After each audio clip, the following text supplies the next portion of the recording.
Wildlife rescue trust દ્વારા પતંગની ઘાતક દોરીથી ગંભીર રીતે ઈજા થતાં ગાજહંસને અપાઈ સારવાર।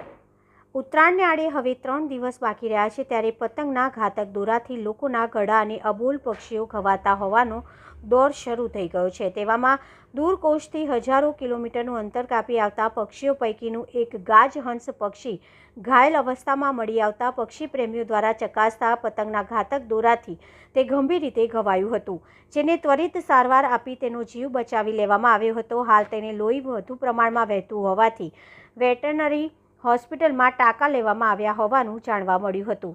વાઇલ્ડ લાઇફ રેસ્ક્યુ ટ્રસ્ટના પ્રેસિડેન્ટ અરવિંદ પવારે જણાવ્યું હતું કે અમને કોલ આવ્યો હતો, ગૌતમનગર સોસાયટીમાંથી રણજીતભાઈ ચૌહાણનો ફોન આવ્યો હતો। આંબેડકર સર્કલ પાસે સોસાયટી છે, એમાં એક બતક આવીને પડ્યું છે। અમે ત્યાં જઈને જોયું તો ગાજહંસ હતો, જેને ઇંગ્લિશમાં ગ્રેલાઈ ગોસ કહેવાય છે, જે પતંગના દોરાથી ખૂબ જ વધારે પડતું ઘવાયું હતું, ઉડી શકાતું ન હતું। એને પ્રાથમિક સારવાર આપીને વધુ સારવાર માટે વન વિભાગ થકી વેટેનરી હોસ્પિટલમાં તેની સારવાર કરી અને ટાંકા લેવામાં આવ્યા છે અને હવે તેની હાલત સરસ છે અને જ્યારે હવે તે ઉડતું થશે તેને પરત તેનો વાતાનુકૂલિત વાતાવરણમાં છોડી મૂકવામાં આવશે। વાઇલ્ડલાઇફ રેસ્ક્યુ ટ્રસ્ટના હેલ્પલાઇન નંબર પર આજ રોજ કોલ આવ્યો હતો।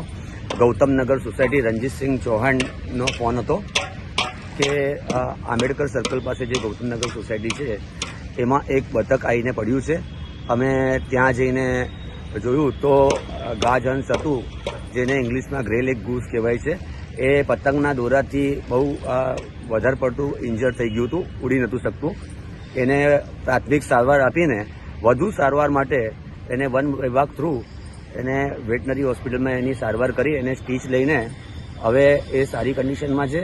એને જ્યારે હવે ઉડતું થશે ત્યારે એને ઉડાવી દેવામાં આવશે અને આ બહારથી આવનારા જે પક્ષીઓ છે એ ભારતમાં અલગ અલગ જગ્યાએ જોવા મળે છે।